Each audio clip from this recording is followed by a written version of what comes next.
Les prochaines élections présidentielles commencent à prendre de la place dans l'esprit des politiciens français. Le deuxième tour des élections pourrait être serré entre Emmanuel Macron et Marine Le Pen. Cette fois-ci, le résultat du deuxième tour dévoile un bras de fer entre les deux personnalités politiques. Bien que le chef d'État serré en tête, il est avec seulement 52%. Ainsi, 48% des votes se dirigeraient vers Marine Le Pen. Dans une interview, Julien Bayou a indiqué qu'il suffirait que la majorité remette sur le tapis la réforme des retraites pour que Marine Le Pen redevienne favorite à l'élection présidentielle. Il estime que la réforme des retraites pourrait être un sujet central de la prochaine élection.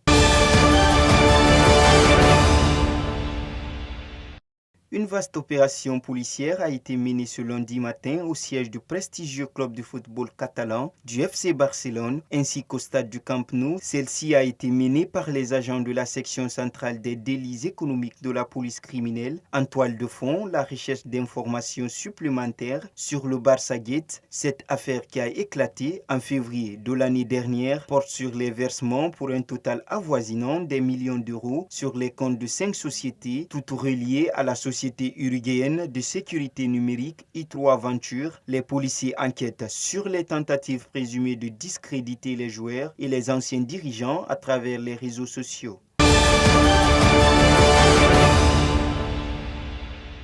Contaminée par la pandémie de coronavirus, la prison de Namur dans le sud-est de la Belgique a été placée en quarantaine. Les détenus ont été confinés dans leurs cellules, a annoncé ce samedi l'administration pénitentiaire. Plus de la moitié des 132 détenus et une soixantaine de membres du personnel sur 115 ont été testés positifs au Covid-19 depuis la découverte d'un premier cas au début de la semaine dernière. Un détenu a été hospitalisé, a précisé la porte-parole de l'administration Kathleen de Vigever. La situation est jugée très sérieuse, a-t-elle souligné. L'administration a décidé d'instaurer une quarantaine préventive. Des produits d'hygiène leur sont distribués et ils reçoivent un repas chaud par jour, mais ils sont privés de promenades, de visites et ne peuvent plus accéder aux salles de douche.